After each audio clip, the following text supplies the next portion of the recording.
Nice. So everyone can see that clearly? Yeah.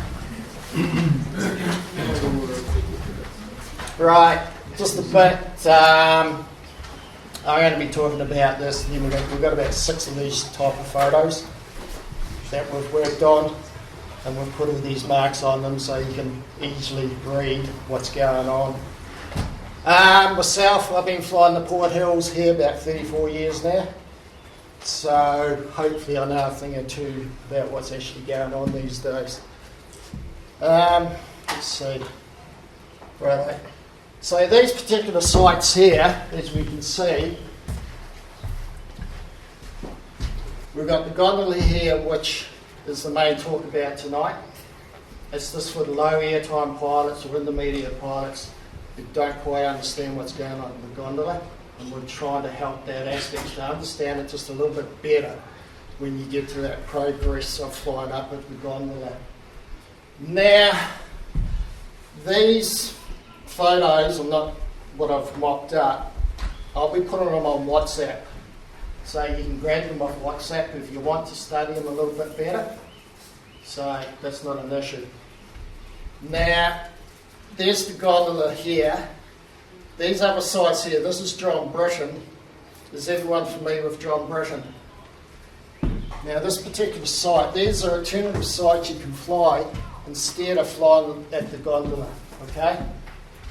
Now, we're going to have a specific talk about the gondola with a different slide, and then we're going to have a talk about Castle Rock and that, maybe why you should go over there instead of the gondola, okay?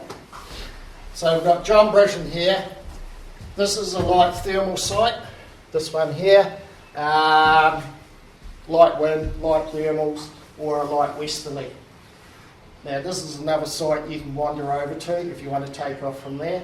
But if there's a northeast coming from behind, light northeast, don't take off, okay? So it's a westerly site, so the airflow's coming this way, or you get thermals that come up here. Now and then you'll see Grey will send off students, and they land down here at Ferrymead here. Yep. Northeast, light northeast, don't take off, No. or because of the hills behind you coming over, Yeah. So you get a light northeast coming from behind, and naturally what will happen is the airflow comes down and goes downhill like that. Gotcha. And you'll have to run too damn hard anyway to get off. It's just not worth it. So you want the airflow coming up onto your face. There's another side here. That's, we call that John Britain as well, don't we? John, that one there? Oh, the upper or? Yeah. We call it maybe... I don't really have a name for it. Yeah, this is the terrace just here where we fly to Southerly. So this is on the other side. Now this side here, you can come here as well. Just kind of above the rock climbing area, if you guys are familiar with the cattle. All the rock climbers there and the roads just there. The cattle stop. Is that right where the bloody cars park up down below? Yeah, it's that hill area there. It's a nice big area. And it faces west as well. Is that the pine tree one? The pine trees are there. So you're talking about flying down into Barter Park. We're not talking about that tonight. Mainly concentrated on the gondola, the sites that fly into the main landing paddock, which is right out our door here. Okay? All these other sites we're not worried about. We can have a talk about them any other night if you're interested. We're talking about Taylor's or Barter Park, the towers up here, how to fly the towers. It's up to you. If you just want to do that, John and me are more than happy to talk about other sites with you. Castle Rock and all that, especially for the thermal flying there and all that, more than happy. Right, so this particular site there, you can take off in a westerly and thermals as well. You get the thermals tracking up this face here, and you've got the gondola here as well. So if you're not happy with the gondola, you can come over here. Now this particular site, if it goes westerly at the gondola, which is this way, it gets quite dangerous in the gondola. We're going to approach on that later on. This side here, you can walk over to here and launch, or launch here, but we can come back to that later when we talk about the westerly effect at the gondola. It can get quite nasty in there. Now, here's the gondola again. saddle, lower takeoff. Now I've taken off out of there many a times without any problems at all. A, I didn't want to walk up. But B, the main reason is the main reason is it's a really easy takeoff. The downside of it, it's about 100 odd metres lower than the top of the gondola. Okay, so you lose that bit of height. But it's a nice clear takeoff. It's easy to launch. The breezes come right up through that saddle. The thermals come up through there. It's not a problem. And you can pull it up, check. If you want to stop, you can stop. It's not an issue. It's not the gondola. The only thing is here, unless you've got quite a bit of experience, you can thermal up the face here, or thermal up here, or you can fly over to here. But generally, for the lower airtime pilots, you can fly straight out to the landing paddock like that. I wouldn't recommend going over to here unless you've got plenty of height, because this is the ridge that comes down, and it can get quite sinky on this side. But for students of that, or low-time air pilots, if you want to fly, you can go down this way and into there like that.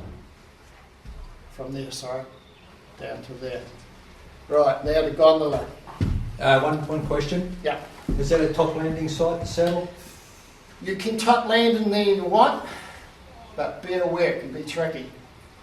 I've landed there quite a few times, but it is tricky because you've got to lose your height right out here, back here, to come in, because otherwise you overshoot. It is, you want to have reason, you've got to be confident with your top landings. It can be done, but yeah, you want some reasonable confidence in yourself with you doing it. Right, gondola. This is the main subject tonight, what we'll really get into depth about to chat tonight. So we've got a Pacific slide on that, or photo on that. So that's the main site. Now, before the earthquake, we never used to fly the gondola. We used to go straight to Castle Rock over here. Because the road was open, we used to go straight to the rock. The reason why we didn't fly the gondola, we never ever found that particularly good for thermals, reliable. With Castle Rock over here, there's house thermals all through here. It was so much reliable. The only time we used to come over to here, the gondola, when we had the height to glide over to the gondola and try and find a thermal, right? But as I said, we never used to ever fly there. It's only we only fly there nowadays because the gondola's there, which is the cable there. And by the way, with that gondola, keep 100 metres away from that gondola cable, please. If you can, well, do please, because we don't want to lose this site. Right, so we used to just drive over to here. Now, if you don't want to fly here, these are other two sites you can go to fly. It's only, 20-minute walk? A lot of us don't do it because we don't want to walk. The gondola is so handy. It's only a few seconds walk and you're on takeoff. Where, particularly myself, the rock in here is actually, to me, in light winds or thermals, it's a lot safer to launch here than it is here. And we'll get into that reason why as we progress through this. We've got power lines in here. So if you do take off, if you're maintaining at the front here, you're not getting any height, you can fly down into this back bowl here. You knew about that after I told you, didn't you? How was that? All good? Yeah, no, it's good. Much better. Yeah. It's clean air in here. It's nice thermals. Same here as well. Okay? Anything else? Right. There's your main landing paddock here. It's got the windsock just up here on it. Another landing paddock here is here at Ferrymead. Now, as you can see, we've got the red zone here. Please don't land in there. Horses. And they do not get particularly happy if you land in there. It's kind of an emergency landing paddock if you had to. Okay? So you can land at Ferrymead Park, and also around here is bicycle tracks. You can also land in there in front of the horse paddocks. So you can just see them there. Now, be aware, when you are coming, if you do decide to come this way, be aware, this is precisely where the power lines are. Then you get another sucker there. And these, you know, are kick-ass power lines. They're not small, they're big. You can see them really clear. This one here, going up the bridle path, it's reasonably, you can see it reasonably easy. But just be aware, it is there if you go from the gondola. Picture's gone, John.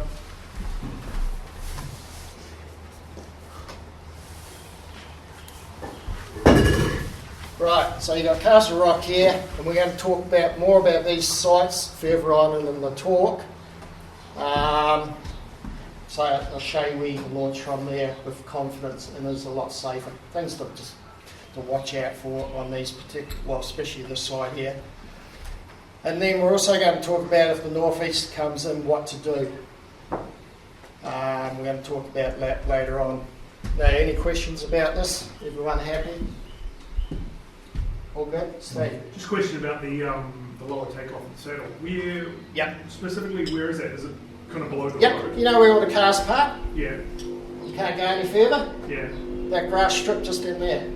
Above the road? Or, No, below the road. Oh, below the road, okay. Yeah. Just below the road there, where everyone parks in here, you can just launch in there. Huge big open area. It's easy to pull your wing out. You generally get a nice breeze that comes up, compresses through the saddle. Generally what I do, I'll wander down to the front of the cliff face, and I'll sit there for 15-20 minutes and see what's going on with the airflow, if I'm not sure what's happening. And I'll sometimes sit there for half an hour, and then I'll start feeling the thermals coming through, maybe 10-15k thermals. That's enough to maintain. You might need a little bit more depending on your wing. But just because once that breeze starts coming up, it's really easy, it's quite easy. Once you go and check it out, you'll know what I mean. It's really easy. And you can do frontal launches there really easy as well, if you want to do early morning flights for that. As I said before, the only downside is 100 metres, roughly 100 metres lower, I think, something like that. Yeah. It's probably only about 40, if that. Oh, is it? Oh, well, there you go. But the only thing is, if you take off there, if you go over to here, be careful because you will get a lot of sinking air from thermals coming up on this west face. I think that's about all that slide. It's just really just showing you alternative sites where you can go to launch off. Instead of flying at the gondola, you can just go to any of these sites here or here. And this one here, John Britton, and this is more of a westerly side, light winds or light thermals coming up. Yep. Are there any concerns about a westerly wind uppercast takeoff, or is that fine? It's fine. Generally, we fly here. Well, we do fly here now. Like we flew there probably a month ago. Well, when was it? Uppercast, are you? Yeah, I'm talking about uppercast. Yeah, Uppercast. Uppercast is Uppercast. Uppercast. Uppercast Yeah, well, on the we're calling westerly- that uppercast there. Uppercast on the westerly, not No, great. not great. You're better off walking a little bit more and go Yeah. to Castle Rock. Yeah. So, uppercast is actually right there. Now, we used to fly that in a dying... We never flew the towers. We used to fly here all the time in a dying southerly because we could get convergence and all that and thermals out of here and get up and away. So, uppercast, we've taken this uppercast takeoff. That's another alternative spot to go to instead of the gondola. If you don't uncomfortable with the gondola, just walk over to here or walk over to here. They're a lot safer. Believe me, they are a safer site to launch off from. Just believe me, we were going to talk about the gondola. There's a little bit more of commitment launch, and there's a lot of activity can be happening in here on airflow. We're over here, it's a lot safer. Yeah, Simon. That cattle stop site. Yep. Is That that above, there's a cutting where the road goes through? Is it above that or sort of further towards the cattle stop? Yeah, so it's up above the cattle. You've got that big range, you've got a big area like that. Yeah. Oh, sorry, here. There's an area in there that faces west, and you get nice thermals coming up too. It's an easy launch. The grass is quite long in there though. That's the only downside. Or you can get onto it by how you drive up to the towers, up through here. You can just walk over it too. But I've launched off there in thermals, and if it goes westerly at the gondola, I'll pack up my gear and I'll go here or here and fly. because the gondola can get a bit trashy when it goes west. Okay? There's no more questions about this slide. Just out of curiosity, are you one of the pioneers of the site? As in you kind of figured out most of the sites around here yourself, Ross? Or? Yeah, I would say that. There's so many sites here that I've flown over many, many years that no one ever flies anymore. Maybe one day I'll pick them all out. Like, here's an example. This site right here, Lower Castle, Lower Paki Bay. Don't get into that one. We used to fly that all the time in a dying Sunderland. It used to be white capping. You'll see us flying here on the point. The reason why is we used to fly here, then take off, get around onto the road here, onto the pine trees. Rich saw up in front of the pine trees there, fly above the pine trees onto here and work up this back spine. And you can fly all the way up, as the Sutherland's dying, you can fly all the way up to the Rapaki rock climbing, is it? Those rocks up the back. Then we used to fly from here over in the Casbah. We used to fly all in here. You used to get high up here, and then you used to fly down to here, to the towers here. Top up here again. Then we used to sometimes top up in here. Then we used to go down into the quarry, the rock quarry behind Taylor's Mistake. That's another southerly site no one flies anymore. We used to fly that quite often. Then we used to go from here, get the height. Then we used to work our way down the peninsula and land it over here. It was an amazing southerly flight. Dying southerly we used to fly. Well, the other benefit here, from here we used to take off. We used to fly up to here, over to here in the Cass, and do a triangle. And land back down here. Is that the cliff face at that point there? Is there I think right here. Is that a cliff there as well? No, it's not a cliff. It tapers off and heaps of loopings and all that there. Now, unfortunately, we lost the site. We lost it once before, many, many years ago, to a commercial operator. They don't exist anymore. We lost it to a overseas pilot. Now, this in here is Maori land, okay? And all the Maori chiefs live over here. This particular person decided to have a piss right on the road, a pilot. And unfortunately, one of the Maori chiefs saw it. And he come up and we lost the site. And unfortunately, the guy didn't even apologise. I'm not going to mention his name, but we lost that site. And hopefully we can put a proposal together and go back to the tribe and see if we can get it back. Because believe me, this is an amazing site to have. It can teach you so much in skills and working ridges, identifying the ridge to working on dying southerly. It's a fun site, it really is. And there'll be white capping down here and we're flying. And then as the white caps dropped off, then we would come up into the back bowl and do that little cross country. Or we just do a triangle. Or sometimes if the wind dropped off, we just fly straight back to there and land down there. It's a fantastic site, but you're not allowed to fly it. Unfortunately, hopefully we can get it back maybe one day. We can put a proposal together and get the site back sliding. We can only try. I don't know how long since it's been since we flew it, but probably 10, 15 years or something. Yeah, it's an amazing site to fly. We used to fly in hang gliders. Yeah. We'd flown back in 77. There you go. First time. Yeah. Yeah. Yeah. So there's other sites I can talk about, but we're concentrating on this tonight, otherwise we'll be here all night. This is our main purpose. Right, I'll hand you over to John for the next slide. It's more specifically about the gondola. There's no more questions? Simple? All good? And as I said, I'll put this up on the WhatsApp group so everyone can grab them. Yep. I've already got the follow-up to that. Do you have a recommended route if you do take off from the Gondi? Oh, look, Right, we're going to talk about the gondola now. Okay? You want the laser? Yeah. For the fishing rod. Well, I'm Jean, and been here for 22 years now. Started flying in '94 in Canada, So that's sort of my credentials for paragliding references. I fly a lot with Ross, and this area here is one of the reasons why I love Christchurch so much. And if it wasn't for the Port Hills, I probably would be somewhere else in New Zealand or back in Canada. It's that important to me. It's quite special to live right here and to come into a thermal site that could give you a cross-country flight or just practice your thermaling for low airtime. It's fantastic. And just like Ross said, we need to be always conscious about what we do to landowners, but also to others, pilots, by being as respectful as possible. And I mean that literally, because this is probably the elephant in the room.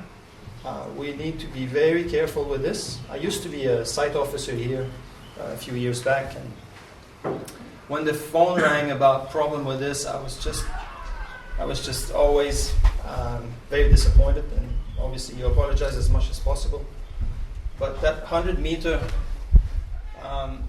it's hard to put in precision. So give yourself quite a lot of room around it. I don't tend to pass this sort of ridge line. There's a main ridge line going down here, all the way to the landing zone. I don't tend to go over here, just because it's just a bad visual from the people who work at the gondola, looking down this way. They see you right above the cable. You might have 100 meter above it, but it's still too much in line of sight to get everybody comfortable with it. Also, typically speaking, the thermal here starts from that pinnacle and goes straight up. So there's not much reason to go in this area anyway. John? Yep. Can I make a little point on that? Yep. So when we did that graphic for the 100-meter exclusion zone, 100 meters is pretty much bang on the very, very tip of the cliff. Right. So the graphic might not actually show exactly 100 meters because we want a bit more space than that. Yeah. But that's if you're soaring on the cliff edge and you're at cliff height, when you do your right-hand turn at the end of the cliff, you're exactly 100 meters from the cable at that point. Okay. So I hope that's clear for everybody. Thanks, James, for doing all that work, by the way. It's really comprehensive, and if you look at our website, it's all there. It's all those information are there. What we're trying to do here tonight is to add on to that, to get the experience to be a more positive one. We're basically after type 1 fun as much as possible, and that's what I always look for when I fly. If I fly and I've got a smile on, I'm doing something right. And so is my mates as well. So, like Ross said, the gondola site wasn't even a site back then. We didn't even talk about it, because oftentimes we would fly from Castle Rock and slide over here, and it was not that great. It was mixing air, and because you get there, you end up low. You're still much higher than takeoff, mind you, but it's mixing air. It's a big flat zone on top here, and we tend to have a lot of mixing air here, and which you can see from the drawing that Ross and I are trying to portray here. And as those thermals are releasing, you can imagine that parcel of air going up and displacing all the air that's above it and pushing it around it, like a bubble rising up, which sort of it is. Once it reaches this edge here, there's a lot of turbulence in this area. Now, a lot of turbulence could be significant if the thermals are strong. So as the day progresses, probably worse than at the beginning of the day, where the rotor here is quite light.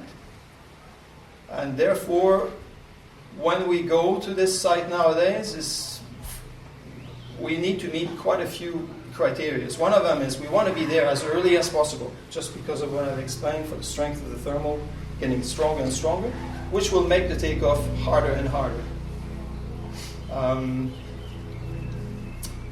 The other reason is the takeoff here. We have what we call thermal draw sometimes. So the air that's on top wants to go towards the thermals, so it makes the takeoff even harder. It's another reason why you want to be there early when there's no thermal draw. The running zone is also not ideal. You run into sort of broken tussocks and rocky areas, so you have to have all the chances on your side really to have a good takeoff. So the takeaway for this is to go there early as possible. Don't wait for signs of moving air on thermal, but on takeoff. Just because of what I said, they tend to just go straight up anyway. They don't go all the way along the grass here. So what else can I add to this? The speed wing area here, we don't tend to use as paraglider pilots, just because of the margins. There's very little margins there to abort the takeoff. The wing is really close to the edge as well, which it's even closer to the turbulence, so you don't have much time to get a good pressure in your glider. It's dealing with a lot of instability, and there you are at the edge of a cliff. And I've been to a few accidents at the bottom here because of that particular reason. It's hard to take off there, so please... Speed wings, not paragliders. Yeah, please don't go there. The house thermals, Ross mentioned this one earlier, which is good. The main one, however, is this one. This is the main one that we tend to always go to. So on takeoff, typically what I would do is go right in front of the cliff, get away from the cliff face, because the cliff face is not a great place to do 360s. You're too close to the edge. And aim to go along this area here, this pinnacle, with as much height as possible. And that's usually the ticket to get out of there. Question? Yep. Those two house thermals in the middle, where's their trigger point? Is there some rocky bits down there, is there? Yeah, it's I think it's called, what's that valley called right here? I've never noticed. Morgan's Valley. I think Valley. it's Morgan's Valley, yeah. I think they come up from Morgan's Valley. But generally, those four there is just generally where we seem to hit them all the time when we're flying. Yeah. But they can change. Yeah. And they can change direction. They can slide this way or slide that way or go straight up. So this is just maybe more talk about the gondola and takeoff. So when to go there? If you don't want to go to the other site that we mentioned, which is Upper Cass and Castle Rock, which is usually better, if not all the time better, you should go there early on a good forecast day. You have to be able to read your forecast well to make sure you don't make a mistake. Do your cross references by checking the whole foy at Taylor's, the whole foy at Allendale. What are you looking for? You're looking for very light winds, to no wind. That's ideal. If you already have movement of air and northeasterly coming through, which we'll explain on more slides, you're going to start to have problems with the air coming through here and going over this ridge and coming down this way. Oftentimes you feel this when you're on takeoff, and the wind is coming more this way or that way. It's kind of like want to go more to your right. Once you have that problem, stop, don't take off. The day is probably over already. The sea breeze is established. You might as well just go to either Taylor's or Allendale. Probably my suggestion anyway. I want to be there when it's very light winds and with the best possible chance of finding these thermals with as much integrity as possible. So these thermals do get affected by wind, and the more wind, the more immature thermals you get being released. And it feels more like a fizzy kind of air mass, and lots of up and down. You start to get collapses and stuff.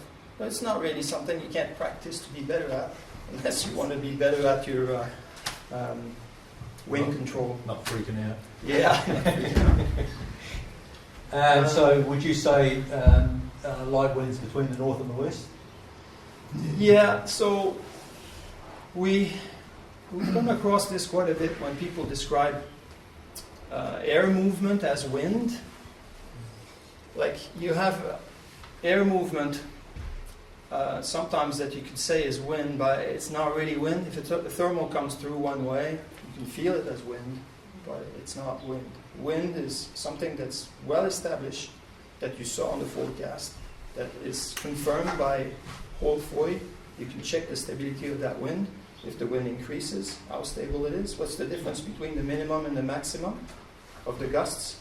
If they're very close, not much difference between the two, you know that's more like wind. If there's big difference in between the minimum and the maximum, it's more like thermals. Yeah. So you can get sometimes fairly higher numbers at Taylor's. You can get a 15 or 18 or 20, and you'll be questioning yourself, should I launch at the Gondola site then? But if the lower number is still quite low, you still get maybe a 5 or an 8, you know that it's probably a cycling thermal going through the whole Foy at Taylor that varies this wind so much. So you're still in the game. Once that lower number reaches something like 10, 12, 14, 15, you're probably done. That's definitely established wind. That makes sense. Okay. Yeah, so the takeaway here is go early. Make sure you don't have any easterly winds. So a northerly light flow is fine. So if you look at the RASP, if everybody is familiar with RASP or other means of reading your weather, make sure that your layers in altitude are well understood before you go there. In other words, give yourself maybe a 3,000 feet margin, that first layer from ground to 3,000 feet. If that's light winds, regardless of almost all direction, except for a southerly, obviously, you probably could go. Okay? But typically me, I like to go there when the forecast shows almost no wind to 3,000 or 4,000 feet, because I'm after thermal when I fly there. I'm after getting away from here as soon as possible. I don't like this area.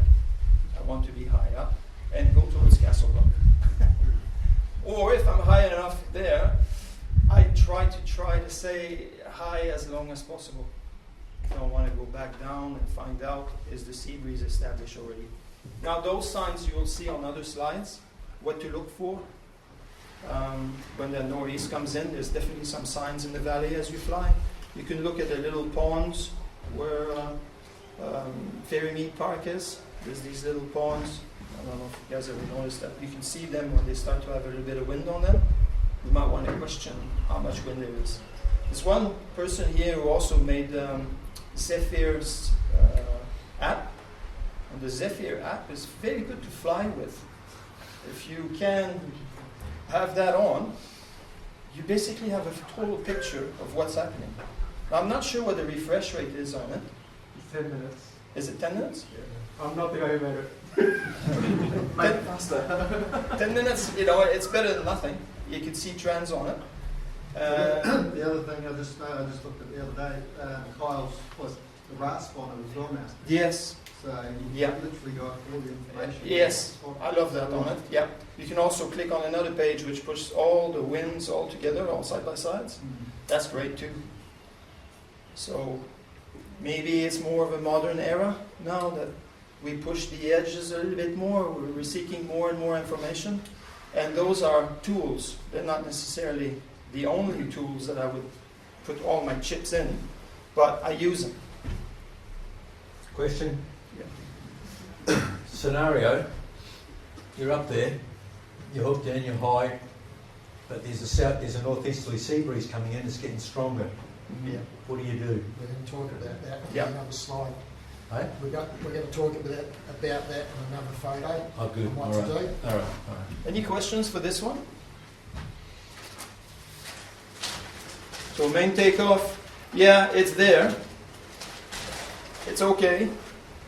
You need a minimum of, I'd say 25 hours at Taylor's, and maybe a few flights already in the mountains to be able to fly actively this wing to keep it above your head, because we're flying in thermals here.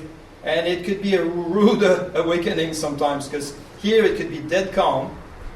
In fact, last flight Ross and I did, where we did a nice fly to Akaroa together.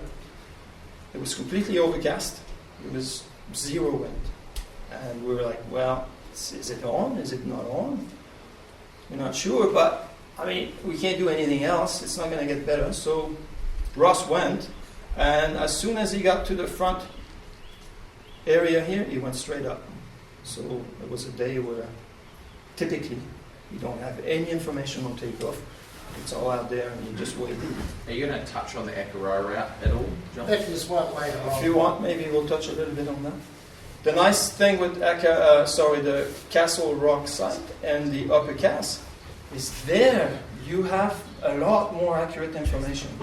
You can be on takeoff and start to measure your thermal, what you're getting. You actually feel them, so you could measure the strength or feel the strength. You could measure its duration. How long is this cycle coming through? And also you can gauge the frequency of these thermals coming through. So those are very valid and important information on takeoff that you get. It's like, well, they're strong, and there's a lot of them, and they're quite frequent. And they last a long time. So that tells you you don't even have to turn that tight. It's such a long cycle that you can probably turn much flatter than you think you can. And that's good. Turning flatter is a lot more comfortable than turning nice and tight. Right, cool. So we'll move on. Can I just say one thing? For you haven't been up there much before the main takeoff area, it is basically a public walkway, and you do need to be considerate to all the walkers and not have 10 wings all the way out. Yeah. Yeah. So here, just as you pointed out, quite often we may have a dozen or more pilots up here. If you're going to fly, get your wing out. Pilots are sitting around watching. Make sure, just help out the other pilots to lay their wing out. Don't just sit there and watch. Because we do have public walking through here. They're more interested in what we're actually doing. But if there's 2 or 3 pilots set up to fly and you're sitting around, if they take off and they abort their takeoff, go down and help them out. Pick their wing up, walk up, lay it out for them and all that. Okay? Because they're quite keen to fly. But if you're going to get up there, lay your wing out and sit there for an hour, don't do that, please. Just pick your wing up and just take it out of the way. But you've got to be aware there's public walking through. You don't want them stepping on your lines anyway. If you're going there to fly, lay your wing out, get ready to go. Okay? Now on the takeoff here, sometimes we get thermals coming through. They can be nice thermals, or we can get strong thermals coming through. Sometimes here, the thermals will go straight up and be dead calm up here. Okay? Now we reverse launch here, and we do frontals here. Some days you'll get up here and it's absolutely dead calm. And out here, the thermals are going straight up. So be aware, when you launch off here in a no-wind launch, the chances are when you get down to here, you're going to hit a thermal going up the face. Okay? So the wing will start to go up. Because unfortunately, due to the cliff face, they go straight up if there's no wind, if they're not leaning over. Okay? Now, when you do take off, with the thermals going up here, when you do take off, sometimes you feel not much pressure in your wing. Be confident in your takeoff. Because what's happening is the thermal's going up, and then you get all this cold air in here coming from the downside of the thermal. This is why it's a tricky launch, okay? Especially in no wind. If the thermal's coming through, pull up in the thermal. Sometimes they can come through at 20 odd k's. Be aware. It could pull you off the ground when it comes through, okay? Always look down the hill when you get ready to launch so you know what's coming through in the way of cycles or if there's any wind at all. There might be just a little thermal coming through. If it hits you, pull up, reverse, kite your wing, check your wing. Good commitment launch here, okay? If you're not happy with your launch, abort, okay? Because remember, this is a cliff face. We've got a lot of room in here. But just be aware, as I said before, when the thermals go up here, go straight up, the air in here can be a little bit soft and your wing doesn't feel pressured. So you really want to commit to that frontal launch, especially on frontals. When you do a reverse, pull it up in the cycle, check your wing, then go. Now quite often you'll get some sink, as you go out of that thermal, you'll get some sink here, because you'll get a thermal coming up here, okay? It happens. Whoop.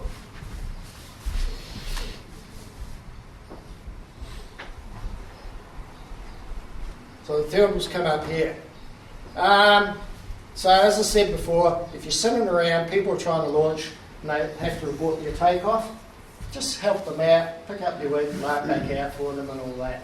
Just make things just a little bit simpler for everyone. And I think that's about it. Just remember, conditions are always changing on sites. In 15 minutes, it could be completely different. One particular time, when was it? Late last year, I think, in the summer or that, there was probably 15 odd pilots up here, and there's thermals coming up here, and then all of a sudden, it swung around to the west. And we're going to talk about this later on. All of a sudden, when people were pulling their wings up, they were facing this way, to the west. And what happens then in here gets really, really nasty. On this particular day, 2 pilots took off, which I was a little bit surprised. One of them got pretty well active flying in here, and another one got half a collapse in here. And this is what happens when it goes westerly. In the end, the rest of the pilots up here, we walked over to here or over to John Bishop. Okay? So just be aware, conditions can change quite substantially, quite quick when you're on launch. So always be aware of the conditions around you.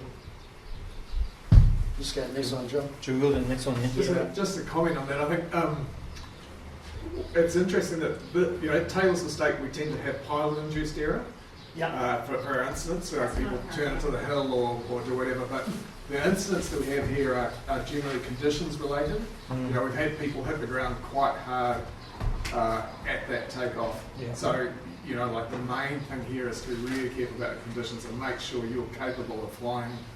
Yeah. The conditions. Just be aware of the conditions. The conditions are always changing. It doesn't matter if it's even Taylor's mistake. Conditions are changing. The winds are strengthening. The winds are dying off. The thermals are getting stronger. Right. These are the terminal sites. If you're not happy flying, taking off with the gondola, these are a lot more easier sites to take off from with the same conditions. One thing I forgot to mention is when we and John go up, or when we go up to the gondola, when we go up in the gondola, I always look at the harbour to see what the harbour's doing on the water. Plus I always check Allendale for the wind strength. That's just some given practice. So when you go up in the gondola, just check, see what the harbours are doing. Is it white capping or is it just nice and calm? Just simple things like that can make all the big difference. Right. This is Upper Cass here.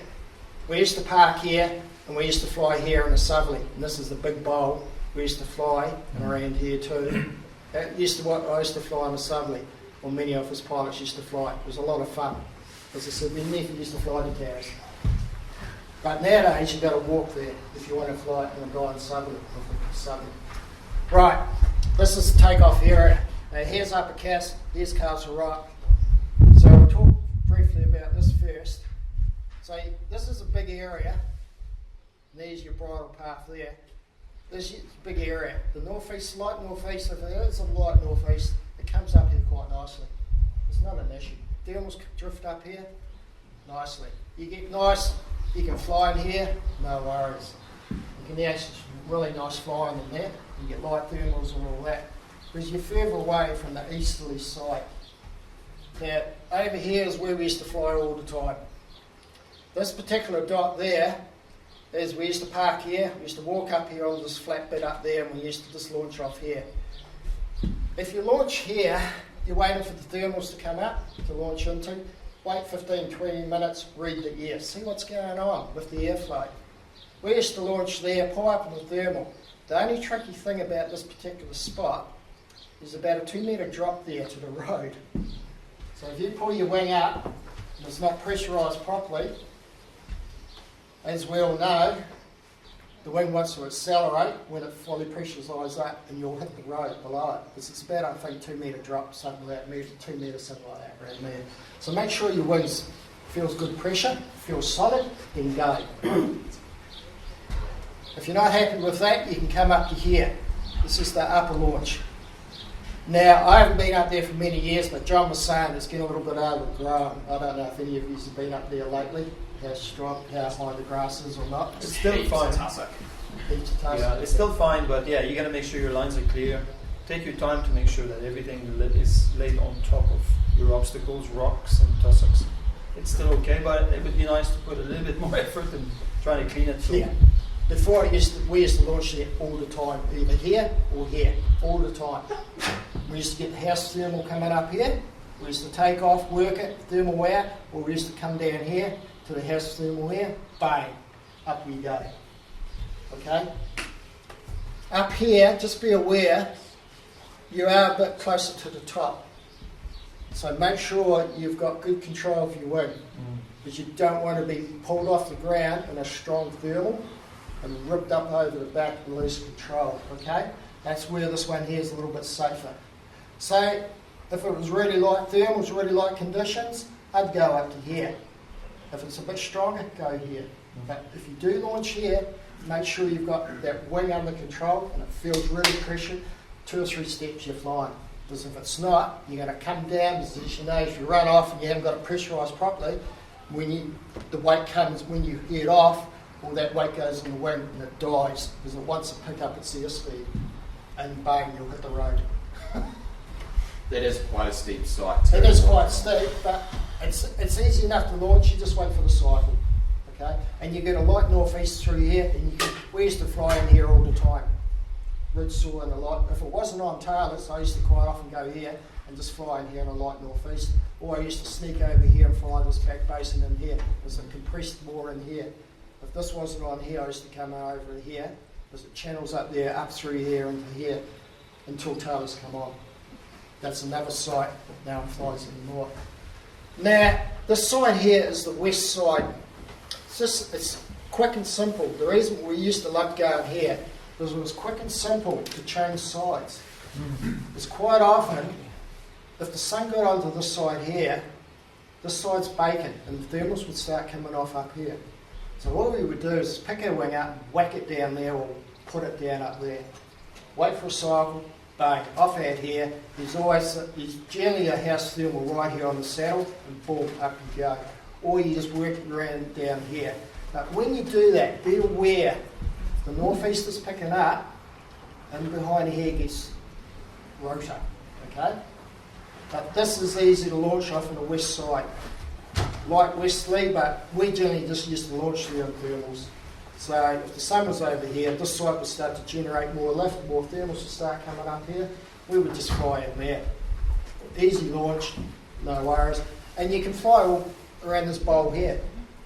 When it's coming all up through here, we used to just fly all back and forth on this ridge here, waiting for a thermal, or push out through here to catch the thermal, then wind your way up. And as I said, you can ridge soar in here, or you can fly in here. The benefit of this side here, we'll get into this a bit later, if the northeast comes in, it's not an issue. Because the air coming through here is clear. Where at the gondola, completely different case scenario. Okay? Now, there's any questions about this? Yeah. Why is it different from the gondola? The gondola is really close to John Britain, to that ridge, right? Right, so that's the problem. So There's another one. Okay.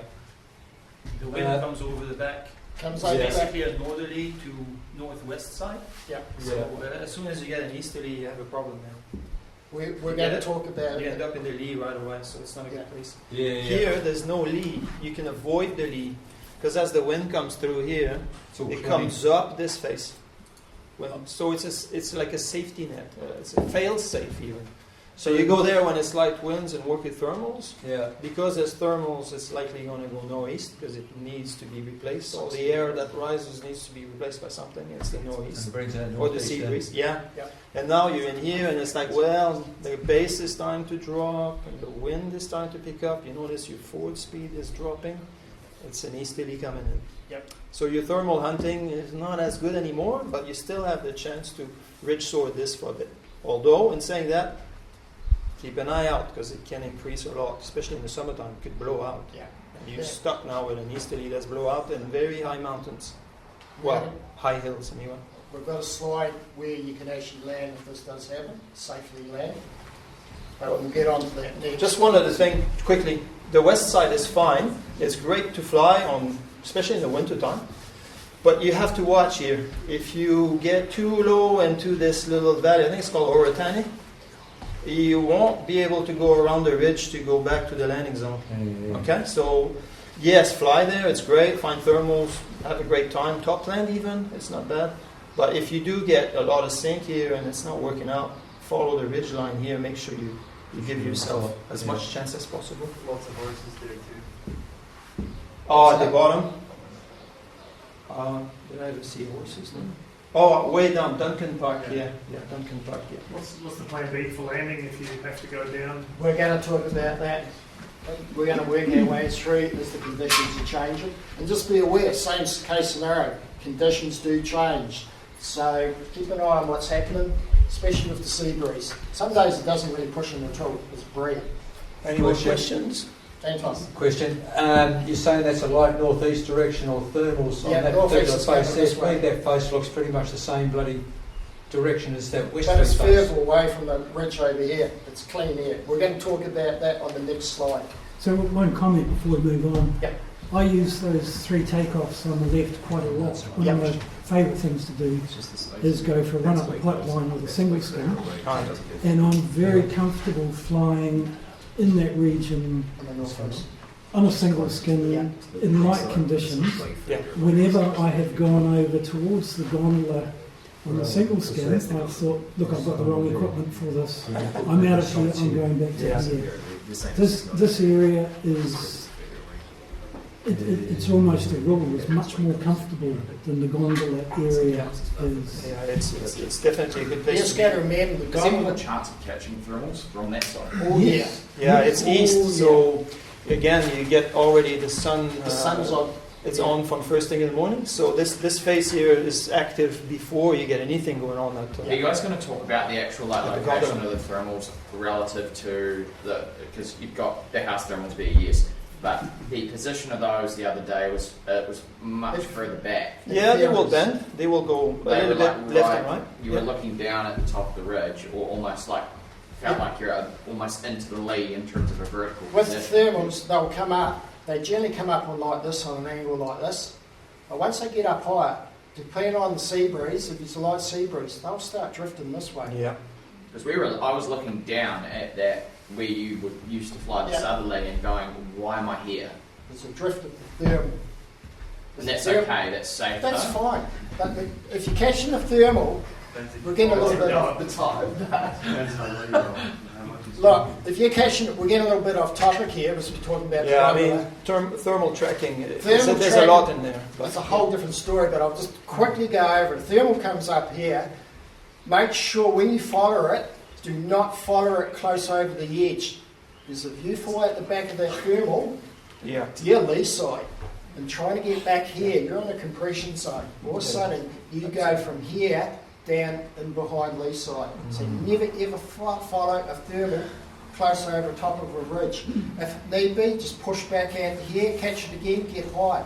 Then you can start drifting back. If you drift back here really low and fall out of that thermal, you're in a compression zone, and you'll believe me, it's very hard to get back onto that face if you get drilled. So Russ, you said This earlier you said you used to love going to Castle Rock. What's changed? You have to walk. I guess you missed the beginning. Yeah, missed we the talked beginning. about. Yeah. We walk. So this here That's also. why I don't go there. Quickly, You just a turn 30. reminder, it's a great takeoff, but also a great landing. It's nice and flat on top or flatter. And if the easterly comes in and you're no longer comfortable with this, and then you know your next option is going down to the landing zone, which is kind of even lumpier. Again, don't do the lazy thing. If you feel uncomfortable, just go there, land there. That's great. I used to top land in here quite a lot, especially around in here, or even just back on top where I took off from. But below the road. Below the road, in here. It's No quite worries. steep, but it's It's a bit steep, but it's no worry. Now, generally I used to top land in here. I used to top land here if I knew I had reasonable forward speed with my big ears on. One on the saddle is reasonably flat there as well. Well, you can land in here, but you got to remember you're in more of a compression zone. Yeah. From the back here, That one's the same. There's a bit it's a compression there. compression zone. Compression zone, You okay. can land down here if you want. Just be aware that's there, or land in here. But you can land down here and then just walk up. It's not a, but we've got a slide of picture on that anyway. We'll We're move still on. allowed to do this without getting in trouble. We can still top land some of these areas. Yep, top land, believe me. We're going to get onto that subject when the wind northeast picks Shall up. we in move here. to the next slide? Any question on that one? No questions? Question. Yep. So in like mild to light wind conditions. Oh, sorry. In mild. No, you're right, Steve. Go for it there. Okay. In mild to low wind conditions, if you manage to try and glide out the customer up from the gondola, right, and you come in a little bit low, are we concerned about flying directly above the rocks? In terms About these, Yeah. just be concerned that if you're flying across the rocks, just make sure you've got plenty of height to start doing your thermals. Okay. Because you remember, if you get a collapse and you're close to the rocks, Yeah. it's going to hurt. Yeah. Okay? Make sure you got plenty of height. If you're already established in a thermal, however, you can probably pull that margin a little bit closer because you're inside that thermal. Okay, you got a little bit more safety net. But if you go there blindly, not knowing which side it's going to trigger, low above that, it's probably not a good option. It's probably better to go around and find the source at a safer place where you can do your 360, map that thermal, understand what it looks like better. Would you say that that thermal there is the most defined in front of right? That one. directly That above one, the yeah. Castle Rock? That's, Most defined. Well, I like that one. yeah, I use that one a lot. we've used I'm comfortable with that one. I can fly in the easterly if there's sun. I can sniff the westerly if there's sun. I feel comfortable there. As soon as I get up there, though, there's going to be mergers. There's going to be other thermals merging, which you can tell sometimes by, oh, I find it's a bit better this way. There's another core mixing with the core you're in. Yeah, I didn't quite understand. Can you go from this side across the gondola to the other side? Because you said don't be a visual zone. This is a safe launch site. But can we? Yep. If you can thermal it from here and go back over to the gondola. Not an issue. As long as you're clear, you want to go over to the gondola with plenty of height though. Yeah, I mean, you've Until you got get 100 more- meters, but not in the visual zone, so you want to be more, like, good. Yeah. Yeah. It's just to keep the gondola staff happy.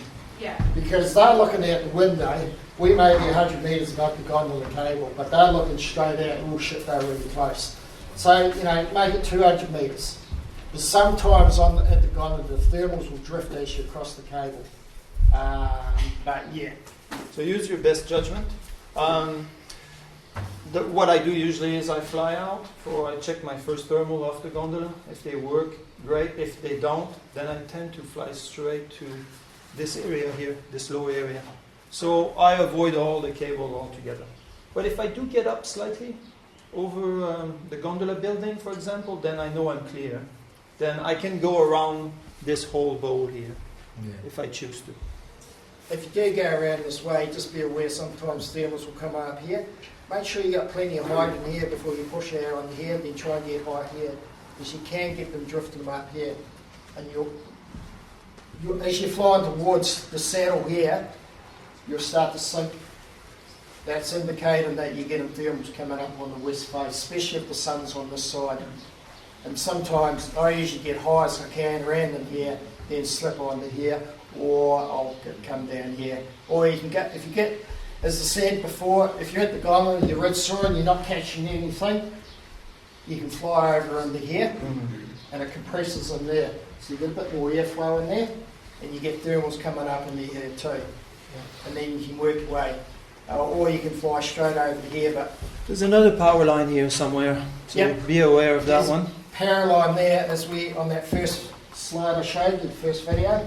There's one up the bridle path, and it's up through here. You can see it, but just be aware of it's there. Right, let's get on to the next one, John. Yep. So what happens if the northeast increase? You can't go flying, you can go rafting. Right. Yeah.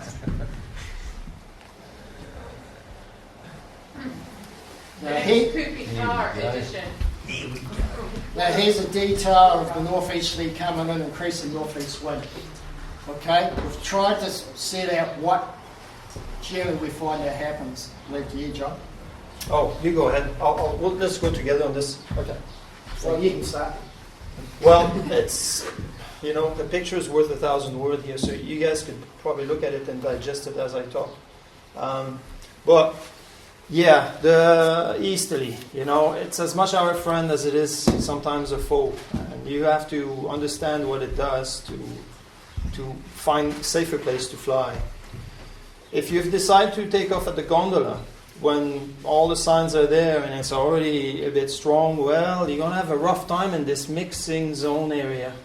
There's no doubt about that. And that's because the air now has filled this whole crater and it's finding escape routes. So imagine that airflow here being a river filling this whole basin. As the basin gets filled, it will find all the areas, the low areas, where it could spill out. And yes, the little area here, the gondola, the saddle, if I'm pointing at the right place here. Yeah. Saddle is a good place to really see if that northeasterly is coming in. The wind is starting to change around, and it's coming this way a lot more. That's a sign for me to, like I said earlier, probably not fly there.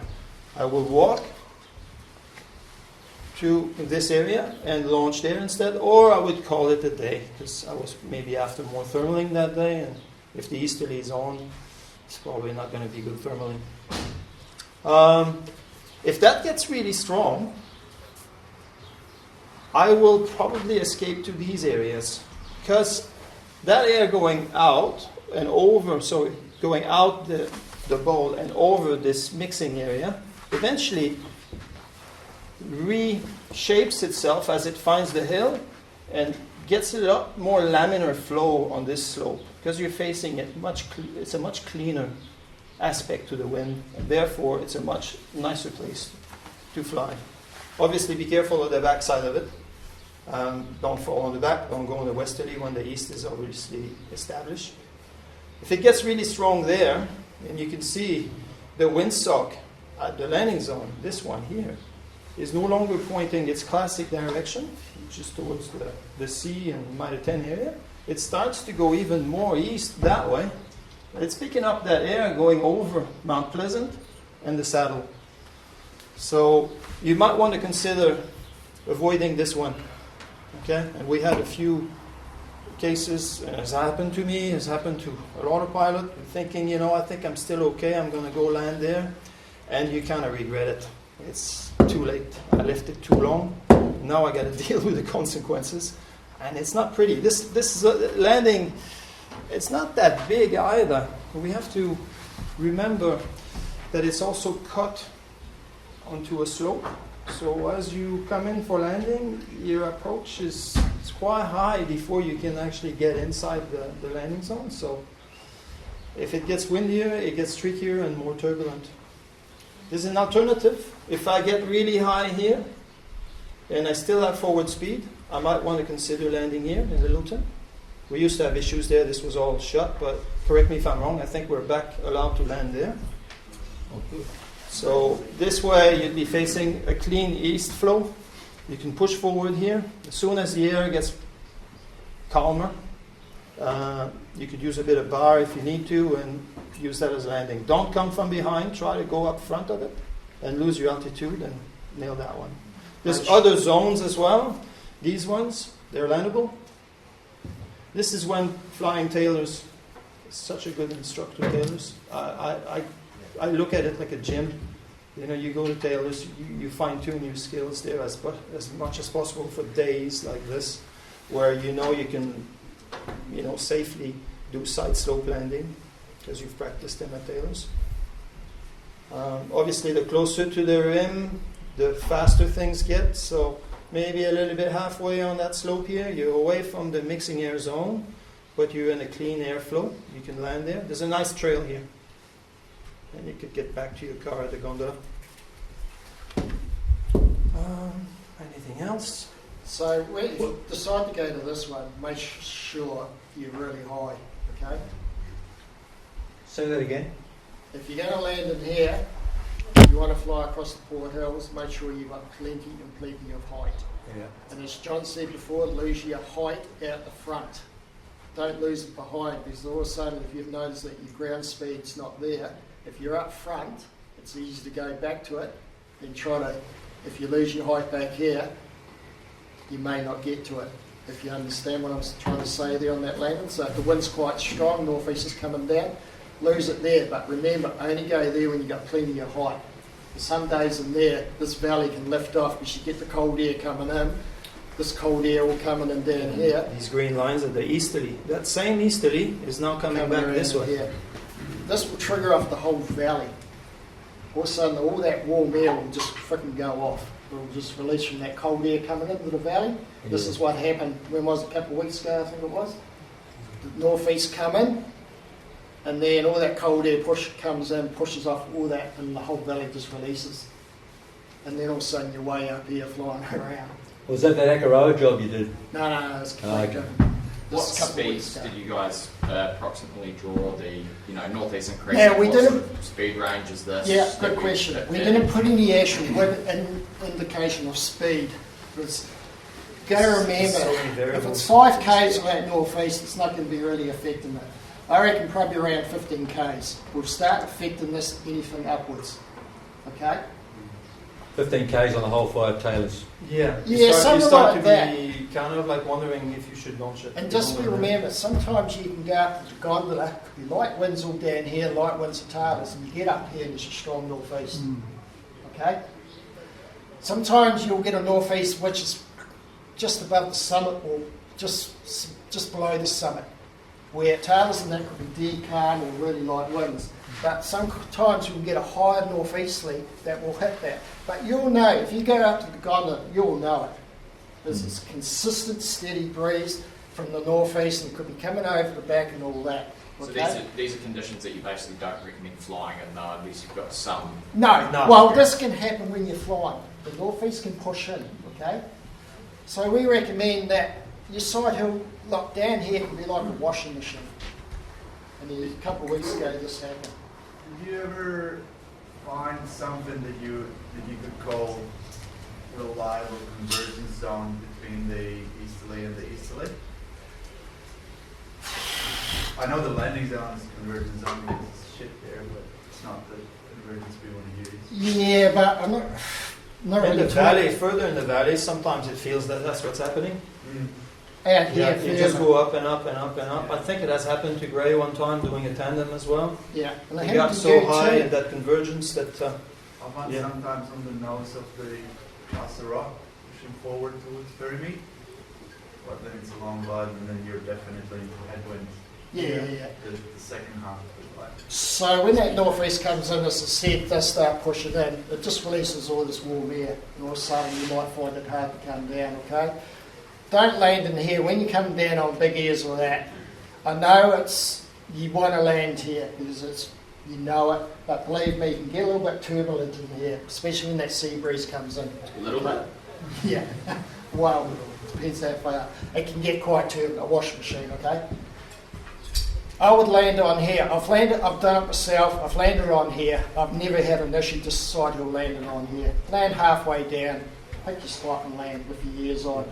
That's why, as John mentioned before, TARDIS is such a good place to learn all these skills. Because when you do progress into cross-country flying, believe me, all those skills you learned at TARDIS do come into play over time, okay? Now this is, so we went from light winds, north breezes, northeast has come in, and the conditions have changed. That's what I mean. Check your conditions when you're flying. Doesn't matter where, always particularly check your conditions. Okay. So if you feel as you're flying here, let's say you have taken off before all this is happening, the strengthening of it, this zone here will become turbulent. Not turbulent as you can use a thermal turbulent, it just becomes turbulent. It's up and down and left and right and lots of sink and suddenly you hit another thing. You can't turn in that stuff. This is probably when you leave that zone and you go to this zone and you reassess what kind of wind you have. Is it really that bad or not that bad? If it's not too bad, you could probably hang out here for a little bit longer and work on some thermals. If it gets even more, then don't wait too long for this. We certainly do not advocate for you guys to practice landing here. This is as an emergency situation. This is when you've heard maybe on the radio a few people landing there says, well, I wouldn't land there again. Yeah. Go for it. Try it. Go slow at it. Practice. Question. Landing in these emergency zones is a slope landing. Yep, right? that's correct. Just like Taylor's, if you land, just a bit steeper though. A bit steeper, but you'd still be doing the same thing. So that's the You same wouldn't as be you do doing in the across. Taylor's. You'd be still landing in the wind. Yeah. Down the slope. Yeah, you could use like a crabbing approach to the slope. Yeah. And as you crab towards the slope, you use the slope to pinpoint the landing zone. If you go too fast towards the slope, yes, turn away from the slope, slow down your glider and go back. Those are basics that we learn at Taylor's. Something that you should do instinctively. Something that you have there, though, compared to Taylor's, is there's a lot of brambly bushes, like a lot of bushes that can catch your wing. So if you're committing to a landing and you get it's not ideal. It's not ideal, but you're gonna walk home. And if you force a landing, when you've heard already a few people landing there say that was horrible, you see wing collapse. I've landed one time there where I didn't think it was that bad. And Ryan, me, Ross, all of us were on the ground here, like really happy that no one got injured. Yeah. So look, I Just waited too long. I'd rather land here and have a half an hour walk out and land in here and get the bejeebers. Is this area here still out? This area here would be... Sit down. Is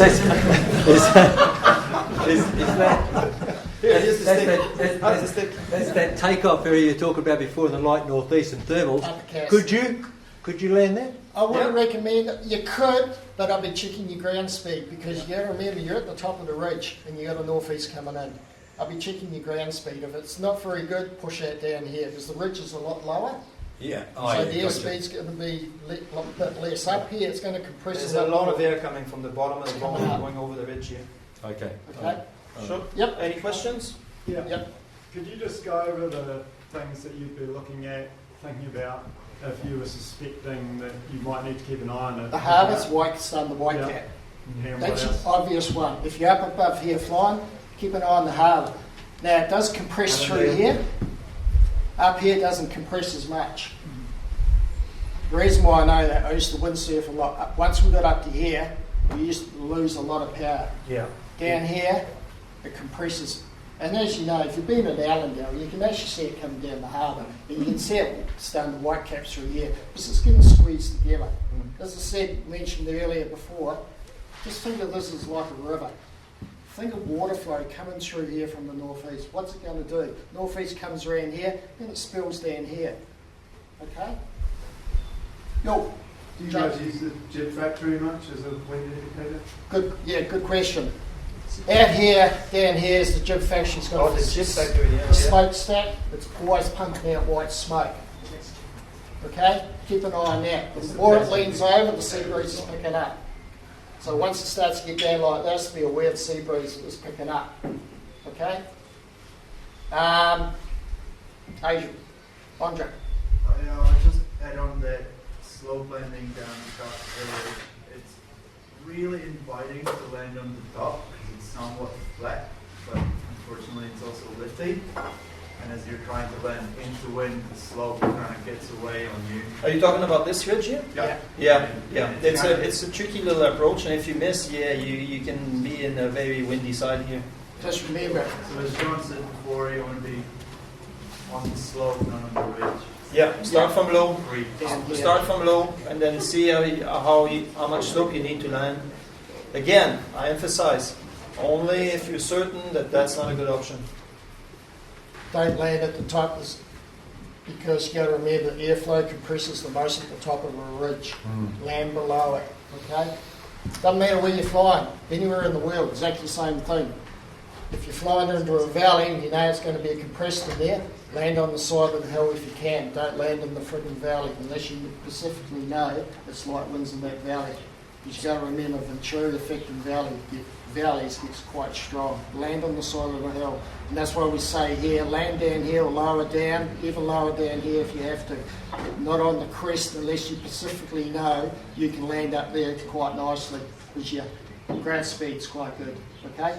But just be aware you could go over the rotor zone. Yeah. Correct me if I'm wrong here, but I personally realized too late that if I'm ridge soaring where the green lines are, Yep. it's going to be messy down there.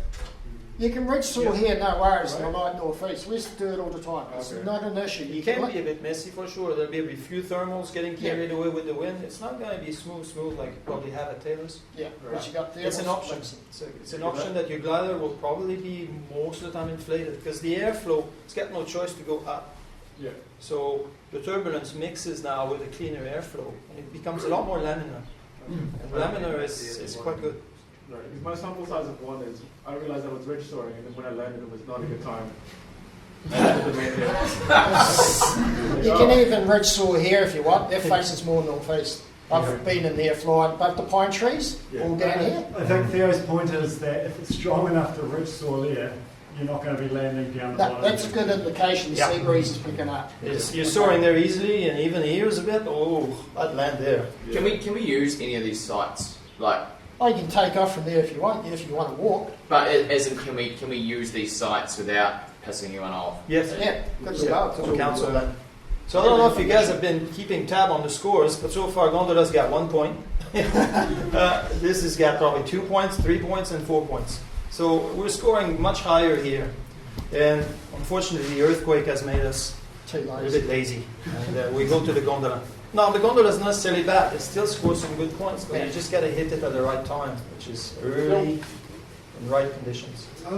If you're high enough, would you go for Ferrymaid Park if you hear that? Yes, we'll talk about that on the That's next the next slide. question, Callum. That's the next slide. Should we move on this? Yeah, move on. Understanding the airflow here, the dangers, the mixing air zones, the safety net of this ridge, and questioning your landing zone here. Okay, he goes for more options for him. Should have put a question mark there. That's great. Oh, Rafting. around rafting. Pack rafting, if you haven't tried that, give it a go.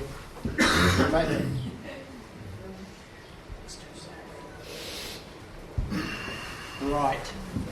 This is back to the northeasterly coming in, starting to get a bit stronger. Okay?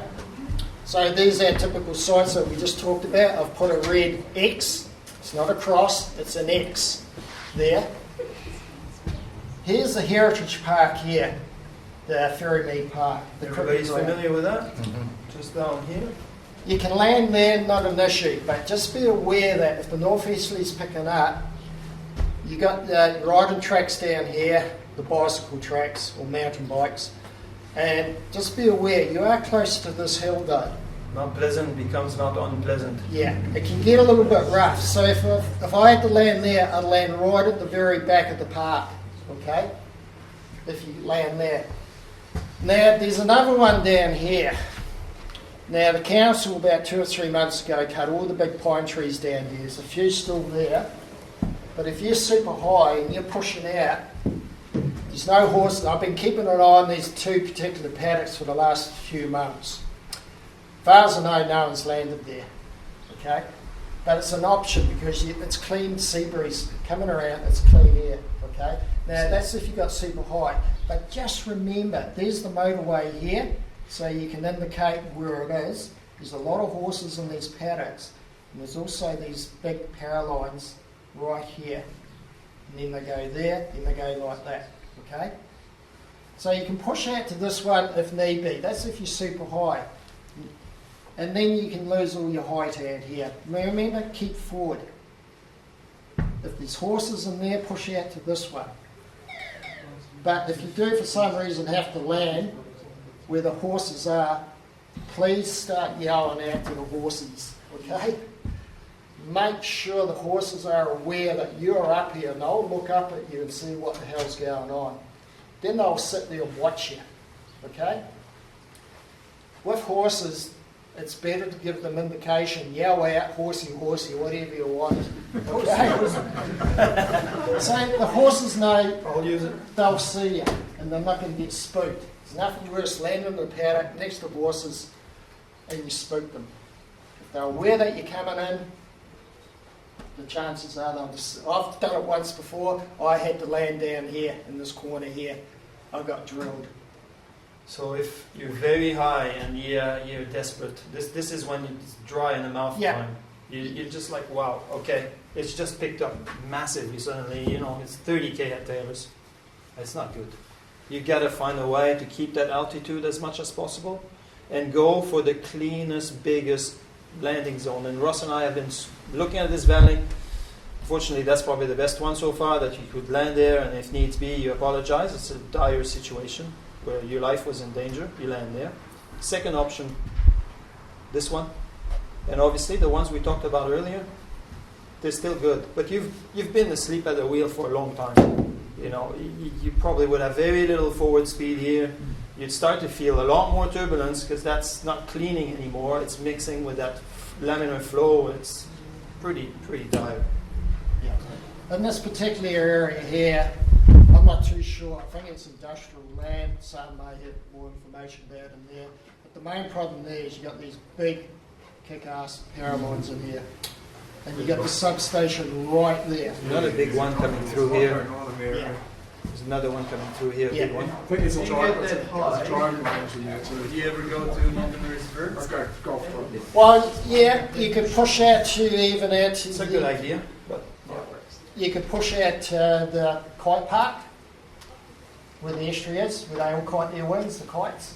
You can push out to there, but just be remember, you got to drop and start losing your height. The airspace is spanned to 1500 there. Hang glider. you're gonna need to manage your speed bar properly, and it's not easy to fly in wind with altitude. You just go nowhere near fast. Yeah. It's just like you wish you'd be there, and you see it. It's like, yeah, am I going to get there today? But the chances are you won't, because you've got the cold sea breeze coming down here. All your trigger thermals or whatever on this particular area will be gone anyway. Okay? And if you do get super high up here, land over here, remember. Or if you're feeling really confident, fly to Taylor's, do a little cross country and land at Taylor's Beach. That'd be a challenge. But it's a challenge. John and me discussed this in depth about if you could fly from here on a B wing, high B wing. Some days you can get super high here, but I mean, if you miss, you could land here in John Britton. yeah, up The eastern slopes.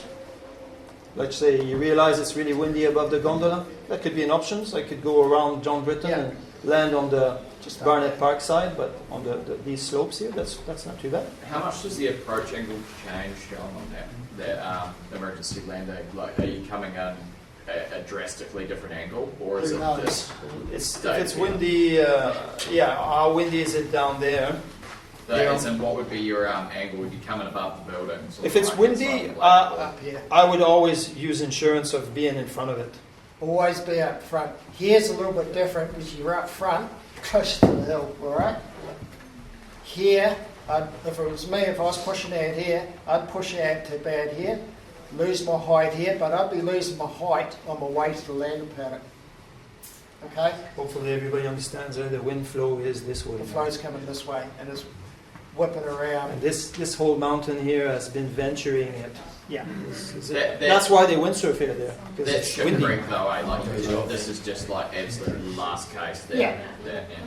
Yeah, the wind surface, you can see the wind surface on full plane going for it. You know it's getting up. But just remember, stay out in front, out here.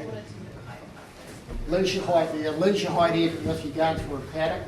Any more questions on and that? then back and forth, till you're low enough. Then keep an eye on your ground speed. Make sure. Because if you get back here and your ground speed's going to roll, you're going to have trouble getting back into that paddock. And you can do that on most paddocks anyway, if there's a bit of wind landing anywhere. No questions on this one? All pretty well? All good. All good? Next one, John. Next one.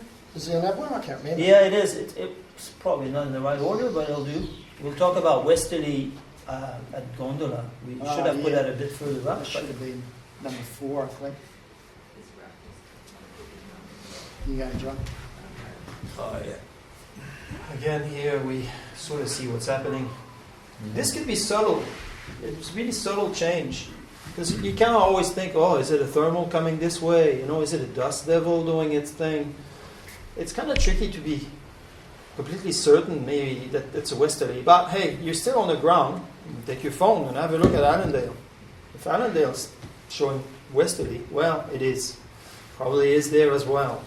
And you're kind of like sheltered there, and it could be misleading. But one thing for sure is if you feel there's something coming more from this angle, and you get your glider up, and your glider is kind of like turning towards it, it's probably westerly. And launching then, it's not advisable. Yeah, you could get collapses from that air pushing on your glider, and you're very low there on takeoff. And I've seen it many a times where people got collapses there and got away with it. This is probably a time to consider leaving again Gondola. Well, it's lost another point, and I'm walking down here and I'm going to John Britton, as long as I know that westerly is not too much. It's either that 5-10k westerly, even JJ, I'll go John Britton. when we shifted, we were all up here, and then it went westerly, and it was getting quite turbulent, and we all went over to John Britton for launch, and it was good as gold. Because we were all there, as I explained, the thermals were coming up here, and then all of a sudden, within about 15 minutes, it went westerly on us. And as John explained in here, it gets quite turbulent, you get collapses and all that. And when you pull your wing up, it'll actually turn around to the west. So that's a good indicator as well. So it's time to pack up your wing and go over to John Britton for those launches that I told you before. And we did, on this particular day, we packed up and then we went over to John Britton on both of those sites, and we all launched there and had a good flight. It was good as gold. But we got out of that danger zone in here because it changed. That's what I mean. Conditions can change all the time, so be aware of your conditions. Okay? And yeah, I've seen it happen here quite a few times. If it does that, go to John Britton. Don't go to Castle Rock or that because it's coming from the west. Just go to John Britton and check the conditions again there when you're there. Scenario. Yep, mate. We're up in the air. Yep. Westerly's getting stronger. Yep. What do you do? We're going to land at John Britton and all that. Would you land at the domain? I would not land at the domain. I wouldn't land at the domain because of that hill. I would land down at Ferrymead. If it's coming from the west, it's coming from this way, right? Yeah. I'd go and land at Ferrymead. I wouldn't land down here. No. Yep. Because it's like the opposite of the northeast. It's sort of swung around to the west. Okay? I'd go and land at the domain because the hill's behind you. The domain's completely clear. There's no turbulence in front of it. If you flick back to that picture and show what you mean, if it's coming from the west, because it's completely clear.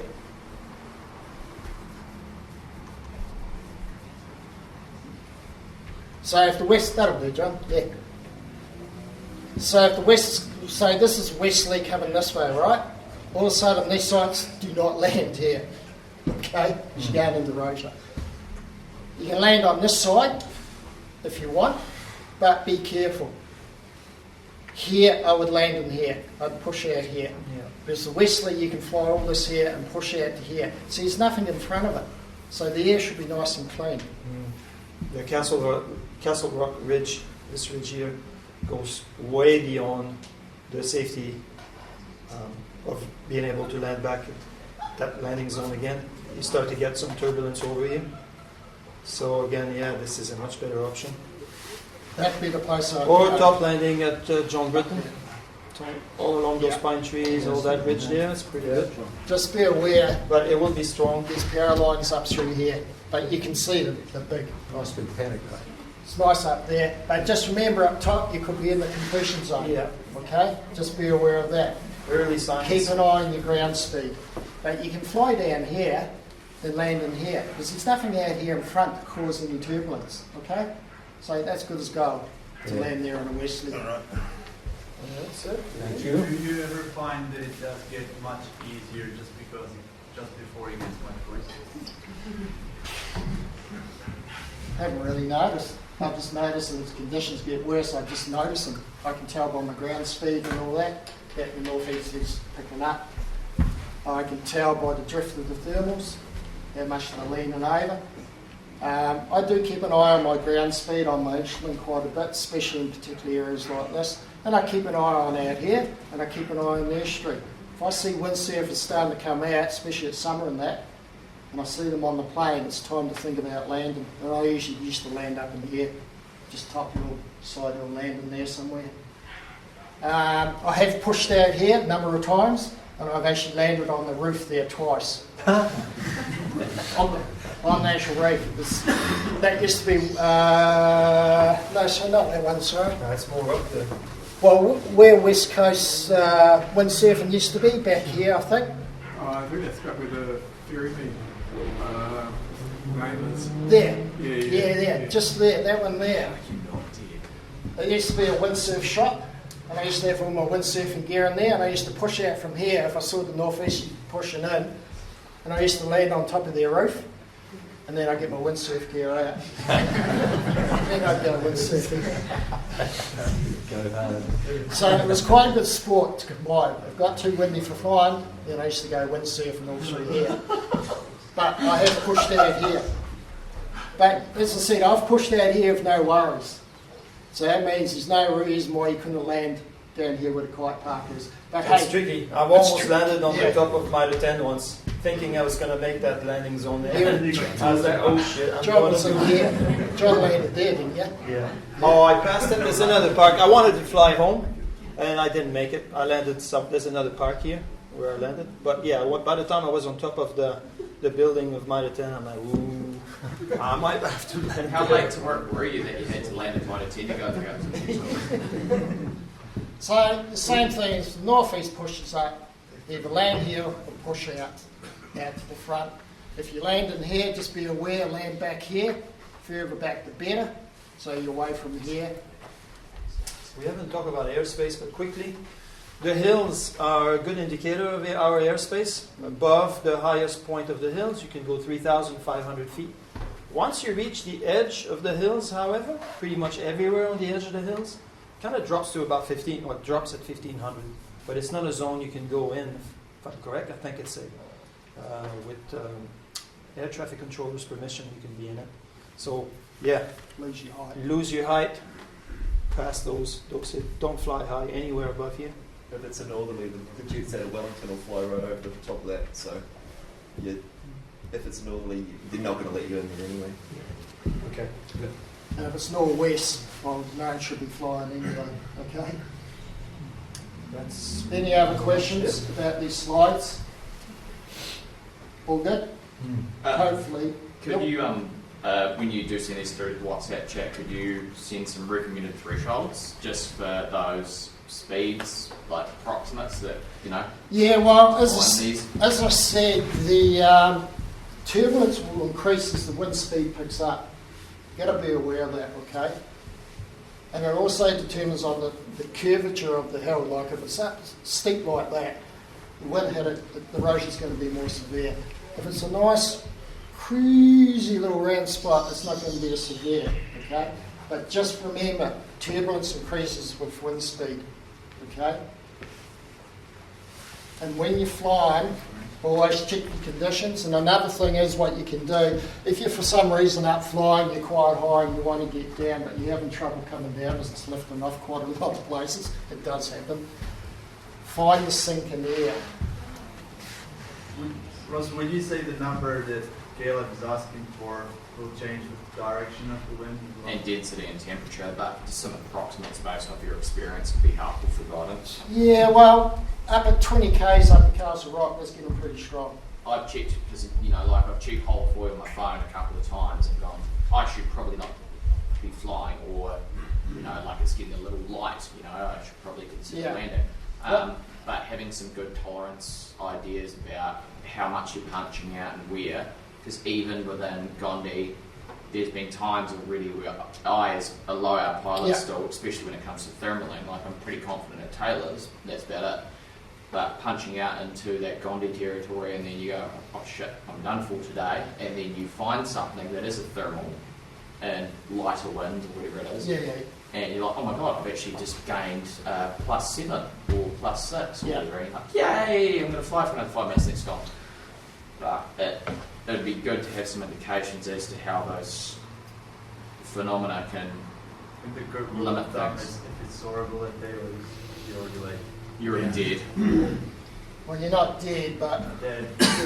Just go to it's Taylor's. pushing in. Yeah. But That's not sort of what everyone Taylor's was, has. Taylor's. That's my rule. If it's double figures at Taylor's, I won't. Yeah. I don't want to be flying. It's much better to be So facing anything plus facing 10. the wind. Well, No go. 12 is Here. tolerable at Taylor's generally. Yeah. So 12 to and 15 above or is that. get down. And you'll find that the harbour will be capping anyway. It'll be on my And Allendale will be probably 25, 30, 35 k's. I always keep an eye on the harbour. If it starts to cap, it's time to And consider it's landing. probably also thermic, that day, Yeah. because you were there flying at Castle Rock. So 12 to 15, it doesn't sound like a lot of wind, but if you have a bit of thermal with that, which is enough. Yeah. Now the other thing I mentioned before is about if you're getting a lot of lift in the valley and all that, and you're having trouble coming down, if you hit sinking air, work the sinking air. It's the opposite to working the lift in the air. I've done it many times. Yeah. Where sometimes you can have 2, 3 up right over a valley or something, okay? And you got your ears in, you're still not coming down. And all of a sudden you hit some sinking air. Work the sinking air. Start to turn in it.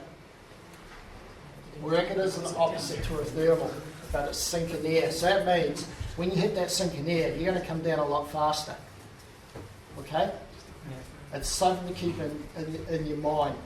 You think, oh shit, I can't get down, it's all lifting off. But there's always going to be sinking air somewhere. Not sinking air behind the freaking rotor zone or anything like that. Okay? If you want to come down, fly there, you will come down. But if sometimes when I'm flying in here, the valley's lifted off or something like that, or I've had enough of flying for the day, and I want to come down fast, I'll find some sinking air, and I'll start to core inside that sinking air. Instead of coming down really slow, I'm coming down reasonably fast, but it's all in control. It's safe as. I've never had an issue flying like that. So it's just a trick to keep in your basket. If you want to come down for something, you've had enough, you're feeling air sick, or you just want to get down, find that sinking air, but make sure when you get lower to the ground, you're away from any obstacles or anything like that. Just be aware, in this valley, particular valley nowadays, there's a lot of houses in here with a lot of black roofs and grey roofs. That's why when we come into here, landing on a nice day, it can be quite tricky at times because we get little bubbles of hot air coming off all the roofs. So when you come in here, respect it. Okay? Because there's a lot of little bubbles releasing off all the house roofs, the roads and all that. It's quite a nice little heat and bowl in here for little triggers. And we're coming in here, we've got a windsock up there, keep an eye on your windsock. If you're not sure of the ground speed, do your typical airport approach. So just little things like that, okay? Right, no other questions? It's already past 8. Yep. Where do you find non-rotary sinking air? Over the sea. Yeah. Well, you can fly it over the sea, but generally, if there's air going up, there's going to be air going down. Like if you've got days of 2 or 3 metre thermals, there's going to be at least 3 metre sinking air somewhere on the edge of that thermal. Okay? No, that's rotary. No, it's not rotary. No, it's the sinking air. You just fly along. You hit the sinking air, you start going down 1-2 metres a second. Work that sinking air. I know it seems a bit strange to work sinking air, but if you want to come down reasonably quick, it's a good way to do it. I've done it many times to come down. I tend to go past the ridge line here and go over this area and try to find sinking air, like Ross said. It gives me an option to go back there if I'm still satisfied to go with this. Yeah. But I'm also closer to my landing zone here, so I find some sinking air around here and spiral in it. Yeah. Use that sinking air to your favour. Don't be scared of it. Use it. There's nothing wrong with it. It's good as gold. It just means you get down a lot quicker. Instead of coming down at 1 metre, then 1 metre a second and sinking air, then bang, you're going back up at 2 or 3. Stay in that sinking air as long as you can. Spiral in it. It's different. It's to what you've learned, but just try it. But you'll come down a lot quicker. Is there anything that you should be aware of? Because it's obviously something I didn't hear about some PG2 at all from. Yeah, they don't talk about that in PG2. They don't even talk about it in PG3. That's just from experience. But is there anything that you would just off the top of your head say to be aware of if you are choosing to spiral and sink? No. Just other than hitting the thermal? Or well, just make sure you're well away from any obstacles or the hills or anything, because make sure you're not coring rotor or something like that, close to a ridge, backside of a ridge. And make sure you come out of it, you know, plenty of height above the ground. And then that's what John and we do. We find the sinking air, we come down, think we're low enough, and then we'll go back into here and land in the paddock. I'll mention it again, just when you're coming in here, do your zigzags back here behind the paddock, unless it's quite windy. But if it's windy in here, you shouldn't be coming in here anyway. Okay? I really don't know what else to say. There's so much to talk about. And today, me and John are still learning how to do the sport. You never stop learning in this sport. Okay?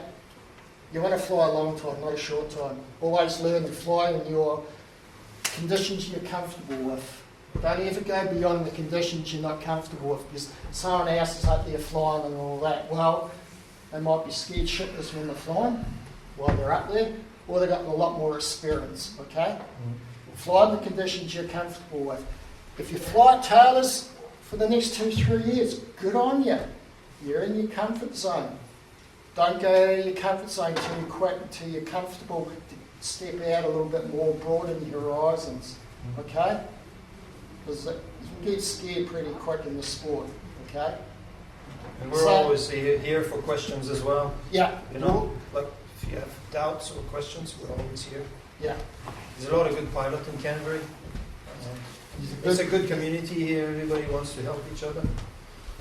There's a lot of good pilots in Canterbury now that I'm more than happy to answer your questions. Yeah. Not a question specifically for you two, more, and not a question that you can answer immediately today, but you've liked it tables with Jim. Might be good for the low airtime pilots that recommend some exercises to do. Yeah, okay. Yeah, we can do that. But main side hill landing, top landing, get them nailed. Get them nailed. And your launches, get your launches nailed too. Ground handling. Ground handling is good. And the big thing I see a lot of tailors is a lot of pilots don't do. Always look down the hill before you launch. See what's coming up the hill. See what wind's coming up towards you. So I see it quite often. People will just turn their back to it, pull their wing up, and all of a sudden they're getting ripped off the ground or lose control of the wing because there's a big gust coming up the face, up tailors. Doesn't matter where you are, in the mountains, wherever you are. Always look down the face and just see what's coming up, what cycles. You can see a strong gust coming up, well, you can see it. People are standing back on and just trying to feel the wind behind them. There could be a massive gust coming up with strong thermal and they'll pull up into it and boom. If you fly that way, you're probably not ready to fly the gondola yet. Because if you blindly take off at the gondola, you know, it can be dire. Yeah. Get into the habit of looking down the hill, see what's coming up towards you. Okay? Cool. Get into that habit. It's a good habit to have, believe me. Alright. So there's nothing else. There's so much to talk about, believe me. Thermal flying. We're more than happy to do another speech about other sites, Taylor's Estate, Guiding Head, the Towers, Allendale. If you just want later on, we'll do similar slides like this. Definitely interested. I'd be really keen on hearing a bit more about potential sublease sites that we're allowed to access or allowed to fly. Yeah, there's quite a few sublease sites that no one flies anymore. There's quite a lot that I'd like to investigate myself, around Little River especially. I don't want to be there when you're investigating it. I want to be there when you've figured it out. Because if you guys aren't in the air, I'm pretty sure I probably shouldn't be. So this is probably what I call the crown jewel of where we live, this flight here.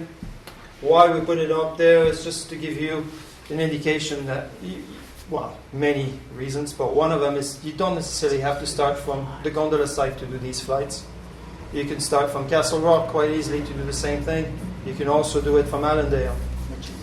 Okay, so open up your horizons and your thinking with the conditions that you are given, the time of year that you fly as well, influence where you will take off. Little River is a really good site to learn to thermal. I don't point the right place. Actually, there used to be some nice site here. It was Purple Hill. It was really nice. But Little River, I think it's here. Let's get a TO Yeah. So that's probably the site is probably on that ridge here. excellent to learn the thermal. Yeah. The house thermal is right in front. You just launch and you're in it. Whoa, great. It's So that's the Middle Valley and Little River, and we take off up here for the up around here somewhere for a little. It's a brilliant. and it's site. open now. The lambing is all finished, so Yeah, it's a good brilliant place. site. Excellent place. It's fully open, isn't it, Andre and James?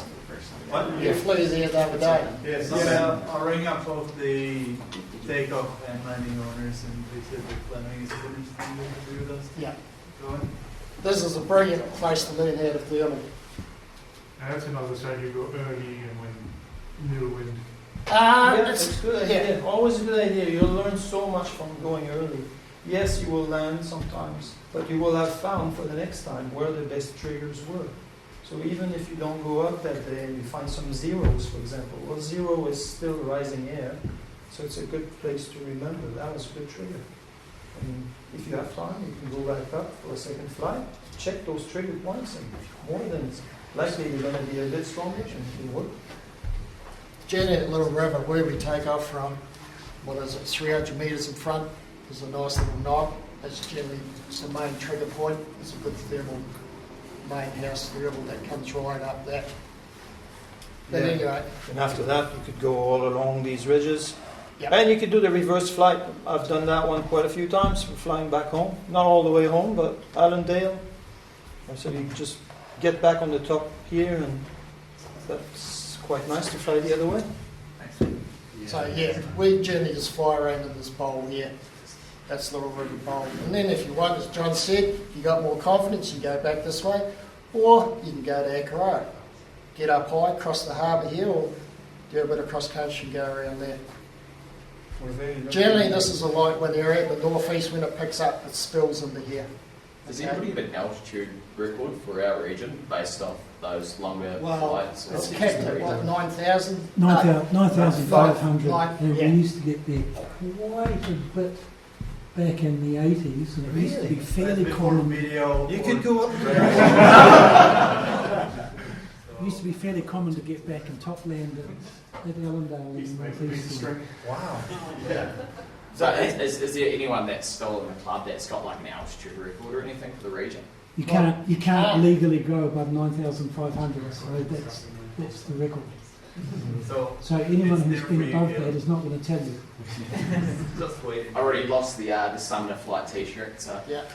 I can tell you now, there's been a few of us which have gone up to about 11,000 or so.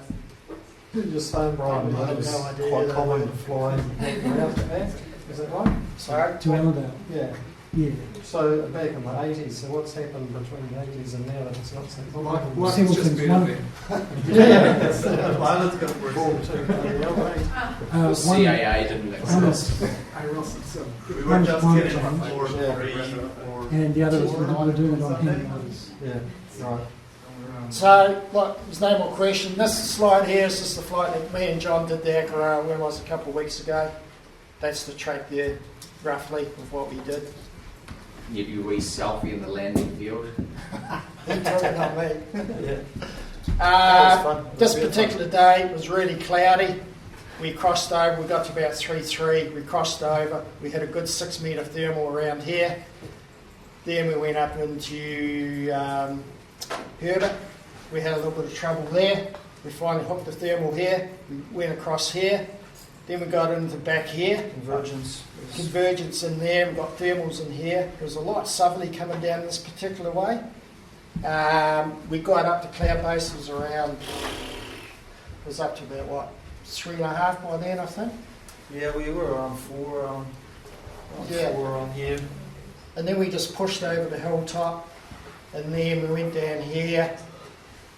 Here, we got a little bit stuck, but we got convergence here, and we got up, both up in the cloud. We can fly higher than clouds, which was quite cool. We're actually clouds. Like a wall of cloud, and Yeah. just going up.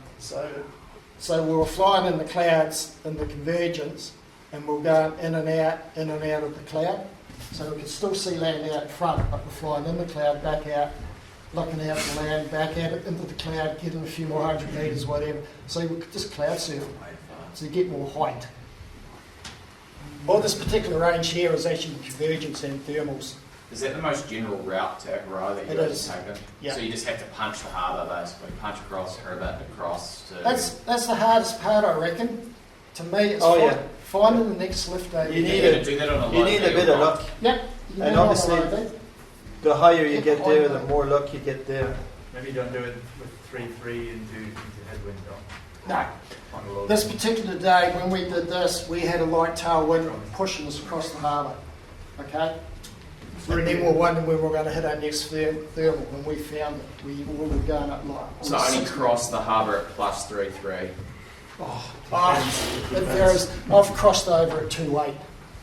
It depends. So it depends on A lot the of wind things. too. What wind you fly, how much wind, tailwind you have you got a headwind. There's a lot. There's always Quail Island. When we flew across, we did. That's a bucket list flight, I think, for a lot of Actually people. makes it glide longer. When we flew across the harbour, we didn't actually Naked lose too much and height. sold. We actually got about halfway up here. We were really high when we hit our first thermal. Then we got back up the cloud. Then we went straight for Herbert. Then we had a little bit of trouble there. Then we got back up. John found a nice one out the front. And then there through here, I had to pull big ears with half speed bar on because I got cloud sight. John saw me coming out of the clouds with big ears on. If you do go in the cloud, one thing I've always found handy, I always take a look at my instrument before I go into the cloud to see the bottom of the cloud, how high it is.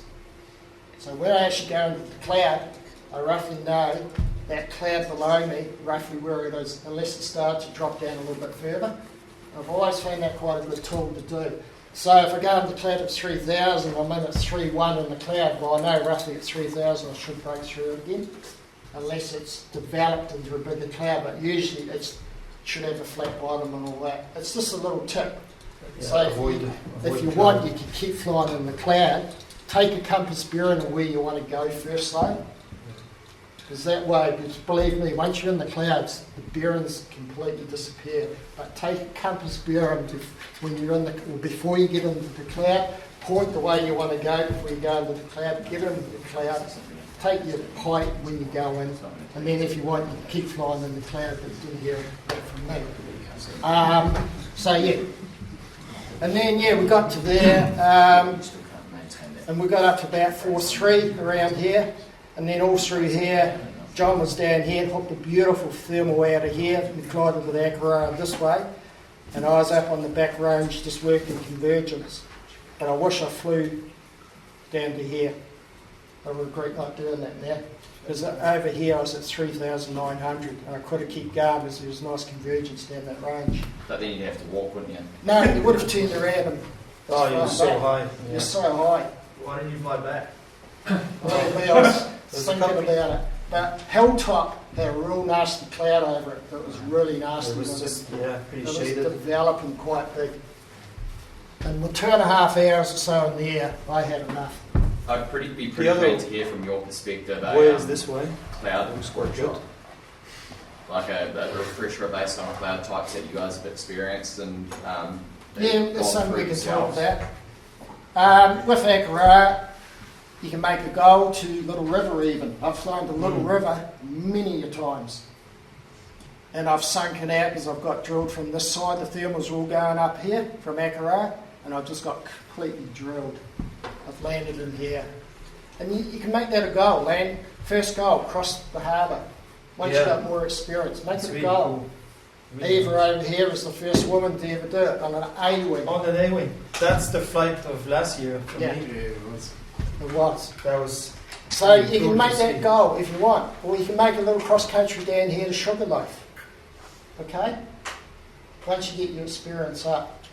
And then you can go from here, once you cross the harbour, then you can try for Little River. Get her into here. And cross into here, into Little River. This Little River in here. When we get into here, you can either go that way. John and me have gone this way. So we've got on that ridge there is the middle of Little River. That's the main ridge. And I've gone this way into Akarai. So we absolutely really enjoy this flight because there's so many directions you can do. You can go. You can even fly down into here and come up this way. punts are just aiming for Akaro, and chances are you're going to end up in the river anyway. Yeah. Can I make a comment on the day Go that for you guys did this flight? This particular day in the morning, there was a big line of dark clouds that ran across Christchurch. Here, behind it was big puffy queues. Ahead of it was clear blue. If you looked on Zephyr, you could see that all the sites along the coast, Taylor's, were all showing northeast. Everything back here was showing southwest. There was a big line of convergence across here where the northeast and southwest were meeting. There was obviously going to be shear where those winds were meeting. There was a lot happening. I couldn't see what was happening back here, but that line with the northeast up here, it was actually southerly back here. Yeah. You could also see it on Windy. Windy actually had it spot on the modelling. I suspect that was aiding you guys. I don't know. Yeah. Didn't fly. So you had convergence happening across here. That convergence line, my concern for that day was if that moves back, there was bloody gusty, horrible northeast already north of that line. If that shifted back, things were going to get shitty at the Gondola. If you stayed in that convergence, you had, as these guys showed, if you had the skills to work it, you could have a fantastic flight.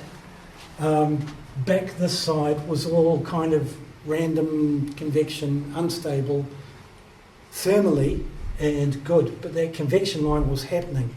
It was just a question of where that convergence line was, where that easterly was, and how that was going to change. And I think that was a big deal for that particular day. You guys did brilliantly, really, really well. You used it really, really well. I think somebody else had a bit of an epic that day when that line shifted a bit further to the south. Yeah. Right, look. Could have been something else. Full points for mentioning it on WhatsApp. I look, seriously, there is something to be learned from that. Here is a day that if you time it right, the world's your oyster. If you get it wrong, if things shift a wee bit from you, you've got to be absolutely on your toes or else you get a spanking. That particular day was a day where a great deal of an accurate ability to anticipate was really, really important, and an easy day to get wrong. And these guys obviously had the timing and the skills to get it right. It's not something that I was confident that I was going to get right. It was dead still on takeoff. Yeah, it was dead still on takeoff. And it was completely clouded, so yep. It was like we might as well go. And just like you said, once we find lift, it was a piece of cake. Yep, and at some point in that day, there was always the potential for that convergence line to shift and that easterly to poke in, shear right on that convection line, and horror show. You guys were on launch, you could time it. We actually got there late by about, we were supposed to look at about 10:30, we didn't launch till midday. But So you pretty much went up and then straight. When I took off and I got sink. I couldn't find anything in front of the gondola. It was the sink all the way. I didn't hit a thermal until the second dimple further down the reach. Yeah, Simon actually found that one.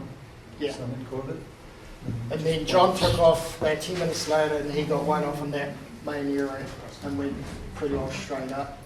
Steve was just bringing up the relevant point there that he was only just late, and that's when he had the whoopsie. He's only 20 minutes behind you guys. Probably not. Well, it's hard to say. We don't know what thermals is fine. That's maybe experience comes down to it. But we had some pretty strong lift, believe me. I think we got one about 8 metres up or something. There was some good ones. There were some good thermals on this particular day. But it was not dangerous. No. Hardly any wind. So. And then, as I said, when we got down to here, hilltop around here, that was pretty dark and black, and there was a big queue starting to form above it. But an hour later, it was completely gone. At any rate, as I said earlier, if you just want to have a talk about the other sites, I'm more than happy to do something similar. Hopefully it won't go as long, because we got a little bit off the subject at times.